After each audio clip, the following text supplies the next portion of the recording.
Yo, what's up mga kaibigan? Nalina tayo magkwentuhan. Kanina nga sa game ng Lakers at ng OKC Thunder ay madaming fans ang nagulat na tinambakan ito ng Lakers to the point na halos umabot na nga sa 30 points ang kanilang lamang sa isang game na ginawa sa home court ng OKC.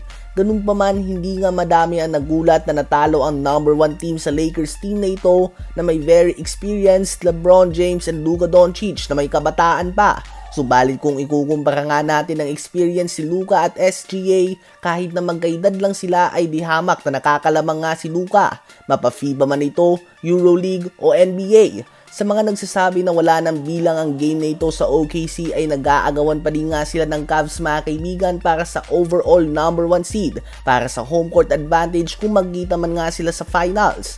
Pareho nga ang OKC at Cavs na kahit hawak na nila ang number 1 seed ay hindi sila binibigyan ng respeto na dapat nakukuha ng isang number 1 seed. Noon nga kapag Cavs o Warriors na ang number 1 sa standings ay sila din ang inaasahan na heavy favorites na makapasok sa finals. Ganun pa man ay hindi nga ito ang kaso ngayon. Ito ay sa dahilan na pareho nga silang wala pang napapatunayan pagdating ng playoffs. Katulad lamang last season kung saan OKC din ang number 1 seed, subalit madaming naniniwala na kung naglaro nga si Zion Williamson sa Pelicans ay posibleng nahirapan pa ito na makaabante sa second round. At sa second round nga ay nakita natin kung paano nakontrol ni Luka ang buong series na ito. Nahawakan niya nga ang pace ng mga game at pinauwi nila ang number 1 seed OKC Thunder. Ang playoffs nga ay game of matchups at battle of who can control the game. At dito nga master ang mga veteran players sa tulad nila LeBron James, Steph Curry at Kawhi Leonard. Si LeBron nga kung gusto niya bilisan o bagalan ng game ay nagagawa niya ito. Kay Curry naman ay napupwersa ka nga na maglaro at a very fast pace at ito nga ang gusto niya. Habang si Kawhi naman ay sa half court set nga siya nagdo-dominate. Sa OKC naman ay nakikita nga natin na napakahusay din talaga ni SGA. Kontrolado na din nga ang kanyang sariling pace. Subalit malaking question mark pa nga ang kanyang second best player.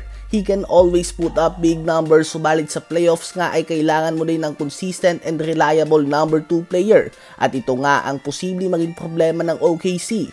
Si Jalen Williams nga ay may potential dito, subalit andun din ang katotohanan na 22 years old pa lamang ito sa ngayon, habang si Chet Holmgren naman ay parang si Jaren Jackson Jr. na palagi foul trouble at madaling mapasabit sa mga fouls sa mga veteran players. Noon nga ay ito din na naging problema ng Boston Celtics kung saan patay sindi ang mga performance si Jason Tatum at Jaylen Brown, subalit pinalibutan nga ito ng supporting cast ng front office na consistent ang effort palagi at sinamahan din ito ng experience sila mula sa 7 taon na kabiguan sa playoffs. Subalit who knows, malay nga natin ay may next gear pa nga ang OKC na hindi nila pinapakita sa ngayon at gugulatin nila madami at ipapakita nila na hindi lang sila pang regular season na team.